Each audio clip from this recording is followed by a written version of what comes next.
મને એવું લાગે છે કે આપણે જે કશાયો થાય છે ને એ રિલેટિવને આપણે વેલ્યુ મૂકીએ છીએ ને એટલે થાય છે. તો એમાં તમે જે 4 સ્ટેપ ને 5 લેવલ બતાવો છો ને, એમાં જેમ કે પૈસાથી આપણને બહુ કશાયો થતા હોય, સામેવાળા દોષિત દેખાતા હોય, તો એમાં સુખ નથી, એ રિલેટિવ ડિવેલ્યુ કેવી રીતે થાય? પૈસા, એક સુંદર પુસ્તક છે દાદાનું, પૈસાનો વ્યવહાર. હા, એ મેં ઝીણવટથી જરૂર વાંચજો. સંક્ષિપ્ત છે, પછી થોડી જાડી ચોપડી પણ વાંચજો. પણ મુખ્ય શું છે કે પૈસા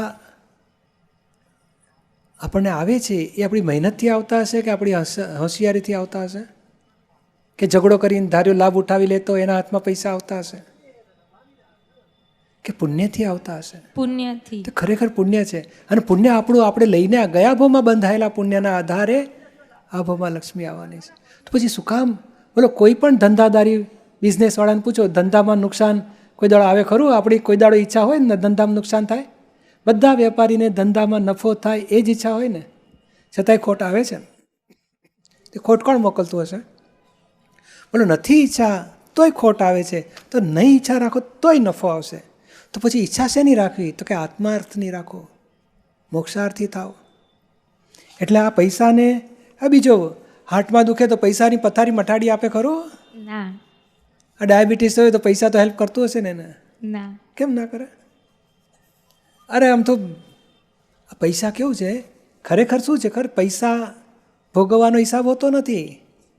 તમારું સુખ કેટલું ભોગવવાનું, દુઃખ કેટલું ભોગવવાનું, એ જ જીવનમાં હિસાબ હોય છે. પૈસા તો એક વ્યવહાર છે.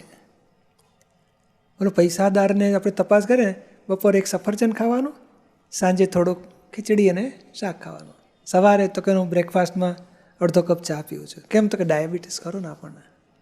લ્યો, કાંઈ ભોગવી ના શકે. અને 12 કલાક મજૂરી કરીને પૈસા ભેગા કરતો હોય. કોણ વાપરે? છોકરા વાપરે, છોકરી વાપરે, બાઈ સાહેબ વાપરે. ગાડી લઈને આમ ગયો હોય છોકરો, છોકરી ગાડી લઈને આમ ગઈ હોય. સંસ્કાર કોને ખબર ક્યાં હશે પછી. એટલે આ પૈસા કે સર્વસ્વ સુખ આપનાર નથી. ખરેખર તો મોરાલિટી હોવી જોઈએ, નૈતિકતા અને પ્રામાણિકતા, એ સુખ આપશે. આ તો લક્ષ્મી, એ તો બાય પ્રોડક્શનમાં છે. તમે સારો ધર્મ કર્યો હશે પૂર્વ, તો આ ભાવમાં લક્ષ્મી સારી આવશે. પછી તમારી દાનત કેવી છે કે છે ને, દાનત ऐसी બરકત. તો બરકત હોવી જોઈએ લક્ષ્મીમાં. આ બરકત હોતી નથી, એટલે ખોટે રસ્તે આવી લક્ષ્મી, બરકત એ ના આવે, દુઃખ આપીને જાય પછી. એટલે પૈસો સુખ આપનારો નથી.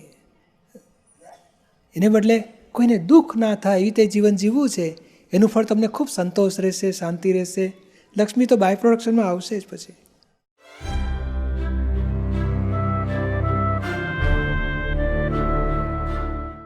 આપણી પાસે બધું હોય પણ હજી આપણને આમ લોભ નથી, પણ મોહ છે હજી લક્ષ્મીનો. એમ કે હજી આપણે કેટલા ટકા રાખવી આપણી પાસે લક્ષ્મીજી, એ જરા અંદર કંઈ સમજ નથી પડતી.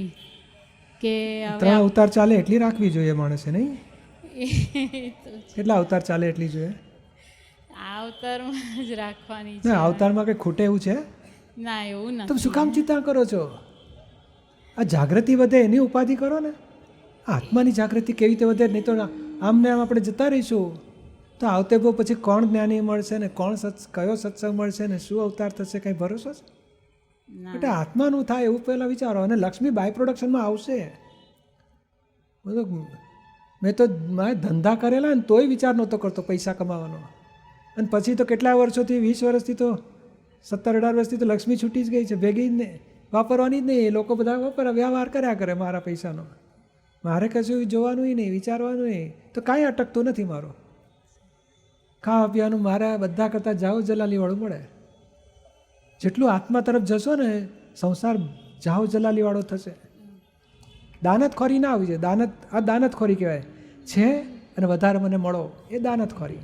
એટલે મોહ જ છોડવો છે થોડો ઘણો જે છે. મોહ છોડવો હોય ને તો તમારે શું કરવું જોઈએ? આપવાનું શીખો. અચ્છા. એક જોડી ડ્રેસ લીધો ને તો એક જોડી જૂનો કાઢી નાખવાનો, જરૂરિયાતવાળાને આપી આવવાનો. કયો ડ્રેસ તમને જે કેન્સલ કરો એ કરો, પણ આપો. કરતાં કરતાં બોલો 150 ડ્રેસ ચેક કરીને છેવટે એકે કેન્સલ કરવા જેવો ના લાગે. અને પછી કહેશે મારે છૂટતું નથી. અલા, આ નદીમાં પાણી જો આગળ ના જાય ને તો શું થાય? આવ્યા જ કરતું હોય તો બંધ પડે, બંધ તોડી નાખે ને તો ગામને ટાણી જાય.